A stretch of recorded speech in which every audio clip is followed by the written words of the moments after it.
So, good afternoon, everyone. Students, just I'm going to start physical features of India. Okay, physical features of India. You are very familiar with these words. What are the physical features? Because India, if you take the example of India, India is a country of different landforms. Landforms varies from one region to another region. So, if you are in plain, you are familiar with the plain, with the vast stretches of plain land. अगर आप plane पे हो तो आप plane को बहुत अच्छी तरह से समझते हो. In contrast, if you live in hilly region, the rugged terrain with mountains and valleys are common features. Yes, बिल्कुल सही है. अगर आप रहते हो हिली रीजन में, आप हिली रीजन में रहते हो तो वहां पर ऊंचे ऊंचे माउंटेन्स होते हैं, ठीक है, वैली होती है, and these are the features of hilly region. In fact, our country has practically all major physical features of India. ठीक है, that is mountain, plain, desert, plateaus, and islands. There are different parts of the country is having different features. If you see on the top, there is a hilly region. Beside this, if you go to westward, there is a desert region. And if you go to eastward, the area which is in maximum rainfall, है ना? And you will find another plain in the area where Delhi, UP और झारखंड, बिहार, ये सब area जो आ गए वो northern plane में आ गए.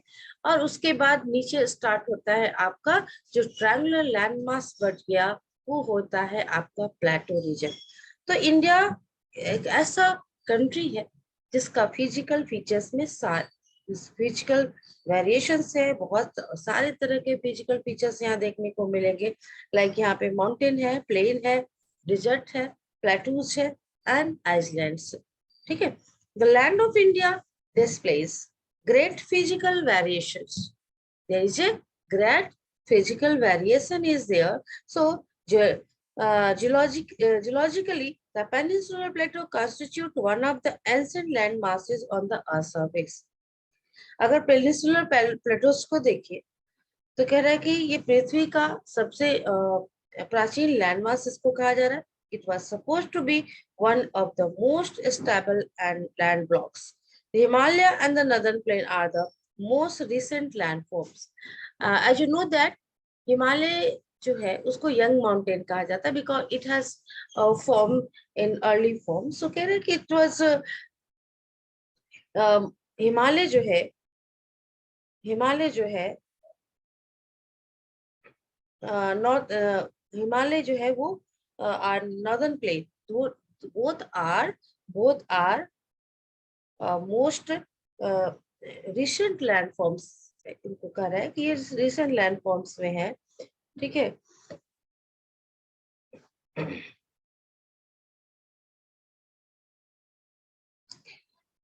So it was supposed to be one of the most stable land blocks. The Himalaya and the Northern Plains are the most recent landform. From the viewpoint of geology, Himalaya mountain form an unstable zone. The whole mountain system of Himalaya represents a very youthful topography with high peaks, deep valleys, and fast-flowing rivers. तरह के अगर आप हिमालय को देखिए तो high pics भी है, deep valleys भी है, और साथ में वाटर का भी फ्लो तेजी से हो रहा है. You know that many reverse rises from the Himalaya, है ना. तो यहाँ पर नदियों का भी नदियां भी हैं, ठीक है, रिवर्स भी फ्लो कर रहे हैं. Northern plains are form of alluvial soil, alluvial deposits. The peninsular plateau is composed of igneous and metamorphic rock with gently rising hills and wide valleys. Northern plains, as you know that northern plains is formed by the rivers. When rivers comes down from the Himalaya, it deposits silt and sediments on the plain area, and in this way northern plain form. ठीक है. जो northern plain का जो formation होता है basically वो नदियों के द्वारा होता है। ठीक है, नदियां जो आती हैं ऊपर से हिमालय से निकल के, वो नदियां अपने साथ जो सेडिमेंट्स लेकर आती हैं वो उसे बिछाते हुए आगे बढ़ जाती है, इसलिए इसी से नदन प्लेन का फॉर्मेशन हुआ है। तो करें it is form by alluvial deposit. उसके अलावा पेनिसुलर प्लेटो, उसके बाद आप देखते हो नदन प्लेन जहां से एंड होता है वहां से पेनिसुलर प्लेटो स्टार्ट हो जाता है। पेनिसुलर प्लेटो जो है वो वो उसमें इग्नियस एंड मेटामॉर्फिक रॉक्स है। इग्नियस रॉक्स कौन होते हैं? जो मैग्मा जो निकलता है बाहर में और वो ठंडा होकर सॉलिडिफाइड होकर जो रॉक बनता है उसको हम इग्नियस रॉक कहते हैं। तो इग्नियस रॉक का फॉर्मेशन उससे होता है। और मेटामॉर्फिक रॉक भी बनता है जिसको हम लेयर्ड रॉक भी कहते हैं। जब एक दूसरे के जब पत्थर एक दूसरे के ऊपर लेयर्ड हो जाते हैं जिसे मेटामॉर्फिक रॉक कहते हैं। तो ये इस तरह के रॉक्स जो है वो पाए जाते हैं। इस तरह के रॉक्स जो है वो पाए जाते हैं किधर? पेनिनसुलर प्लेटो। ठीक है, तो आप देख रहे हो कि हिमालय में घाटियां हैं, हिमालय में घाटियां हैं, हिमालय पे नदियां निकलती हैं, हिमालय जो है वो काफी हाई है, पीक्स है। अब उसके नीचे अगर आप जा रहे हो तो नदर्न प्लेन है। Northern plain which has been form by the northern plain का फॉर्मेशन किससे होता है? हिमालय से निकलने वाली नदियों से। और अगर हम पेनिनसुलर प्लेटो को देखते हैं तो peninsular Plato is compose of igneous and metamorphic rocks. ठीक है, peninsular Plato is compose of igneous and metamorphic rocks. जो अब हम देखेंगे मेजर साइकोग्राफिक डिविजन्स, किस तरह से पूरे इंडिया को डिफरेंट डिवीजन में बांट दिया गया है। ठीक है, तो ये इंडिया को जो डिवीजन में डिफरेंट डिवीजन में बांटा गया है वो first is Himalaya mountain, Himalayan mountain. Second is northern plane. Third is peninsular plateau, fourth is Indian desert, and five is coastal plain, and six is islands. Himalayan mountain, the area which is surrounded near the Himalayas is called Himalayan mountain. जो हिमालय पर जो भी mountain है Himalayan mountain में आएंगे। Northern plane जो just Himalaya के खत्म होने के बाद जो प्लेन एरिया आपको दिखेगा वो आपका नदर्न प्लेन है। पेनिसुलर प्लेटो जो ट्रायंगुलर लैंड मास है इंडिया के साउथ डायरेक्शन में, वो है हमारा peninsular plateau. Indian desert, as you know that half part of the Rajasthan is Thar desert, so ये राजस्थान में हो गया। and coastal plain, as you know that earth has been divided in the three sides of the earth is covered with water, that area is called coastal area। और east side का जो हो गया वो ईस्टर्न कोस्टल प्लेन हो गया। West side में जो एरिया जो कि समुद्र को टच करता है वो वेस्टर्न कोस्टल प्लेन हो गया। ठीक है, और island Andaman and Nicobar island which lies in the Bay of Bengal, and Lakshadweep Island which lies in the Arabian Sea। ठीक है, तो ये सारी चीज को हम लोग वन बाय वन करेंगे। ये पहले सबसे पहले हम देखेंगे हिमालयन माउंटेन। ठीक है, Himalaya geologically young and structurally fold mountain stretch over the northern border of India। Himalaya जो है वो आपको मैंने बताया कि वो यंग माउंटेन में आता है क्योंकि उसका उसका जो निर्माण हुआ है, उसका जो उद्गम हुआ है वो हुआ है बहुत रिसेंट में, इसलिए उसको कहा जाता है रिसेंट माउंटेन, ये यंग माउंटेन। और ये पूरा इंडिया के नदर्न पार्ट्स में ये पूरा फैला हुआ है। अगर आप जम्मू कश्मीर से लेकर अरुणाचल प्रदेश तक देखोगे तो हिमालय जो है पूरा फैला हुआ है, ये इंडिया का बाउंड्री है। ठीक है, these mountains ranges run in a west east direction from the Indus to the Brahmaputra। ये माउंटेन कहाँ से जाते हैं? वेस्ट टू ईस्ट जाते हैं, वेस्ट टू ईस्ट जाते हैं और इंदस से ब्रह्मपुत्रा नदी तक जाते हैं। इंदस नदी आप देखते हो कि वो जाकर आके लास्ट में पाकिस्तान में मिल जाती है। इंदस आपको बिल्कुल नॉर्थ में देखेंगे तो ये इंदस नदी से लेकर ब्रह्मपुत्रा रीजन तक जाते हैं। Himalaya represent the loftiest and one of the most rugged mountain barrier of the world. India Himalaya जो है वो सबसे ज्यादा लॉफ्टीएस्ट यानी कि सबसे ज्यादा ऊंची चोटी है उसकी। एंड ये सबसे रग्ड माउंटेन बैरियर है वर्ल्ड का सबसे। दे फॉर्म एन आर्क, ये किस तरह में है? आर्क शेप में है। which cover a distance about 2400 kilometre. ये आर्क शेप में है, 2400 किलोमीटर में इसका डिस्टेंस तय करता है। Their wise vary from 4 kilometre in Kashmir to 150 kilometre in Arunachal Pradesh. इसकी चौड़ाई जो है कश्मीर से लेकर के कहाँ तक जा रही है? अरुणाचल प्रदेश। कश्मीर में ये 400 किलोमीटर से कश्मीर से लेकर 150 किलोमीटर तक फैली हुई है अरुणाचल प्रदेश तक। The attitudinal variation are greater in the eastern half one those in the western half। Attitudinal variation क्या होता है? जो एटीट्यूड्स जो होते हैं जिसके हाइट कर सकते हो आप, एटीट्यूड्स को आप हाइट कर सकते हो। तो ये एल्टीट्यूडनल वेरिएशन यही है, कहीं पर ऊंचाई है कहीं पर कम है। तो ये कह रहा है कि लगभग एक एरिया से दूसरे एरिया में काफी वेरी करती है। ठीक है, ये एल्टीट्यूडनल वेरिएशन जो है वो ईस्टर्न हाफ से लेकर के वेस्टर्न हाफ में बहुत अधिक है। The Himalaya consist of 3 parallel ranges in the longitudinal extent, number of valley lie between 3 range. Himalaya का 3 लॉन्गिट्यूडनल एक्सटेंट है, 3 पैलेस ऑफ रेंजेस है। आपने पढ़ा होगा हिमाचल रेंज, हिमाद्री रेंज और शिवालिक रेंज। तो सबसे टॉप मोस्ट जो रेंज हो गया वो है हिमाद्री, देन हिमाचल, और लास्ट में है जो रेंज वो है शिवालिक रेंज है।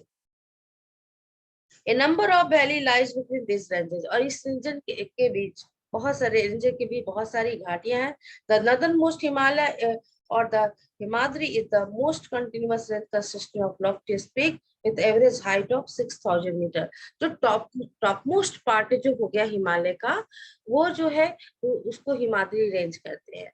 और वो जो हिमाद्री रेंज आप जानते हो कि top layer of the Himalaya जो है, टॉप पीक साइड आप कह सकते हो, वो पूरा बर्फ से कवर है। ठीक है, वो एरिया जो है पूरी तरह से बर्फ से कवर है।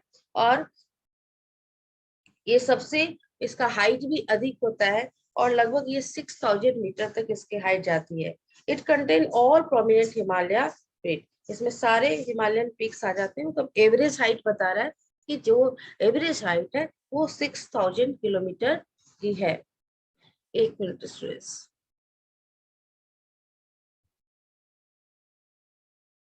ओके, तो ये हिमालय है। हिमालय के बाद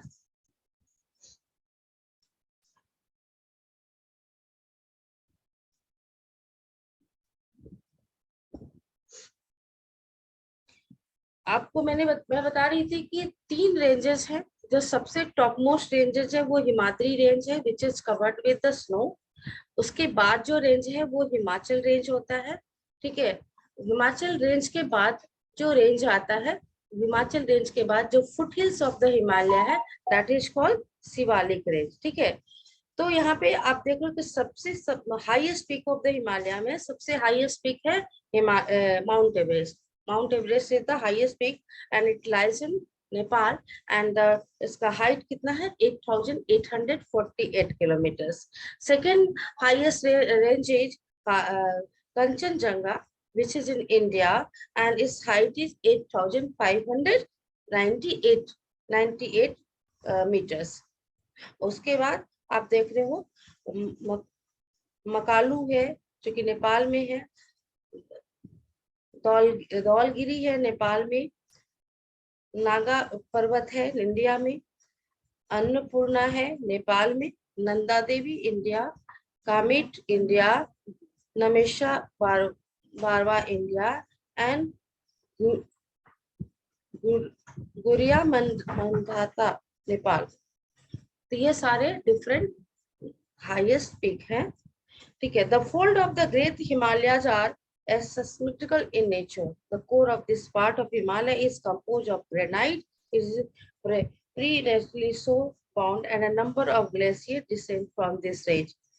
So students, मैं चाहती हूँ कि एक minute, range Himalaya range is covered with snow. ठीक है, और यहाँ पे आपको मैंने बता रही थी कि हिमालय रेंज जो है वो बर्फ से कवर्ड है, और सबसे ज्यादा कोल्डेस्ट रेंज वही है। उसके बाद जो है वो हिमाचल है, हिमाचल के पास शिवालिक है। The range lying to the south of the Himadri form the most rugged mountain system. और मैंने आपको बताया था कि ये जो हिमाद्री जो है, Himadri range that is composed of granite which is covered with the snow. ठीक है, it's composed of granite. The range lying to the south of the Himadri, जब हिमाद्री के नीचे डायरेक्शन में आइए, that will be the south. और south direction में जो माउंटेन है वो रग्ड माउंटेन है, और इसको कहा जाता है, and this part of the Himalaya is known as Himachal range. ठीक है, हिमाचल रेंज को लेजर हिमालय भी कहा जाता है. The range are mainly compose of highly compressed and altered rocks. ये जो रेंज है हिमाचल रेंज, वो मेनली अल्टर रॉक से है, यानी कि कंप्रेस्ड और अल्टर्ड रॉक से है. And the altitudes vary from 3700 and 4500 meter and the average height is of 50 kilometer. इसकी जो हाइट जो है वो भी वैरी करती है, 3700 मीटर से लेकर 4500 मीटर तक इसकी हाइट कहीं पर यहाँ पे वैरी करती है. एवरेज वाइट जो है, एवरेज चौड़ाई जो इसका है 50 किलोमीटर तक है. while the Pir Panjal range from the longest and the most important range. The Dhauladhar and Mahabharat range are also prominent ones. इसके अलावा भी इसमें शिवालिक रेंज के अंदर बहुत सारे रेंज दिखाया जा रहा है, जैसे पीर पंजाल रेंज है. पीर पंजाल रेंज जो है वो सबसे लंबा और सबसे इम्पोर्टेंट रेंज है. धौलाधर और महाभारत रेंज भी है प्रोमिनेंट रेंज में. This range consist of famous valley of Kashmir. ठीक है, इन महाभारत रेंज और धौलाधर रेंज में जो सबसे फेमस जो वैली है वो वैली ऑफ कश्मीर हो गया, कागरा है, कुल्लू वैली है जो कि हिमाचल प्रदेश में है. तो ये जो रीजन जो है हिमाचल रेंज, ये बेसिकली हिल स्टेशन के लिए जाए. जितने भी हिल स्टेशन देखिए तो हिमाचल रेंज में ही आते हैं. तो उसके बाद जब उस हिमाचल रेंज से नीचे और आइए, तब जो रेंज आएगा वो है शिवालिक रेंज. हिमाचल रेंज से नीचे जो आता है वो है Shivalik range. The outermost range of the Himalayas is called the Shivalik. The outermost range of the Himalaya is called Shivalik. They extend wise of 10 to 50 kilometer and have an altitude varying between 900 and 1100 meter. इसकी चौड़ाई 10 से 15 kilometre तक है, और इसकी जो height है वो एल्टीट्यूड एरिया जो है, हाइट एरिया जो है वो 900 से लेकर 1100 मीटर तक वेरी करती है. These ranges are composed of unconsolidating sediments brought down by river from the main Himalayan range located further north. ये जो रेंज है इसमें सेडिमेंट्स जो ऊपर से नदियां लेकर आती हैं वो नीचे बिछाती हुई चली जाती हैं. तो ये जो फुट हिल्स, इसको हम शिवालिक हिल्स को, शिवालिक रेंज को foot hills of the Himalaya भी कहा जाता है. तो ऊपर से जो नदियां आती हैं वो वहीं पर जमाते, जितने भी अपने साथ जो सेडिमेंट्स को लेकर आती है वो वहां पर डिपोजिट करते हुए आगे बढ़ जाती है, और उससे ही इस रेंज का फॉर्मेशन होता है. This Himalayan range located further north. These valleys are covered with thick gravel and alluvium. The longitudinal valley lying between Lesser Himalaya and the Shivalik are known as dunes. Dehradun, Koti dunes, Patli dunes are some of the well-known dunes. इसमें कहा जाता है कि जितने इसको ये जो Shivalik range है वो दून के नाम से ज्यादा जाना जाता है. जितने भी दून है, देहरादून हो गया, पाटली दून हो गया, कोटली दून हो गया, जो भी दून्स है ये इस यहाँ पर यहाँ यहीं पर है, यानी शिवालिक रेंज में ही है, इसलिए इसको शिवालिक रेंज को दून्स कहा जाता है. Beside the longitudinal division, the Himalaya have been divided on the basis of region from west to east. These divisions have been demarcated by river valleys. For example, the part of Himalaya lying between Indus and Satluj has been traditionally known as Punjab Himalaya. Longitudinal division के अलावा हिमालय जो है वो reason to reason के आधार पर भी waste to east divided है. ये डिवीजन जो है वो रिवर वैलीज के आधार पर है. जैसे कि हिमालय के कुछ हिमालय जो है वो इंदज और सतलज, हिमालय के कुछ पार्ट्स जो है वो इंदज और सतलज के बीच पाए हिमालय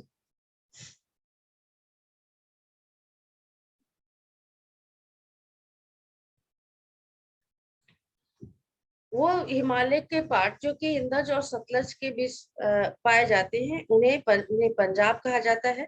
आप जानते हो पंजाब से ये दोनों ही नदियां निकलती है, इंदज और Sutlej. Himalaya, but it is also known as regionally as Kashmir and Himachal. Himalaya from west to east, respectively, the part of the Himalayas lying between Satluj and Kali rivers is known as Kumaon Himalayas.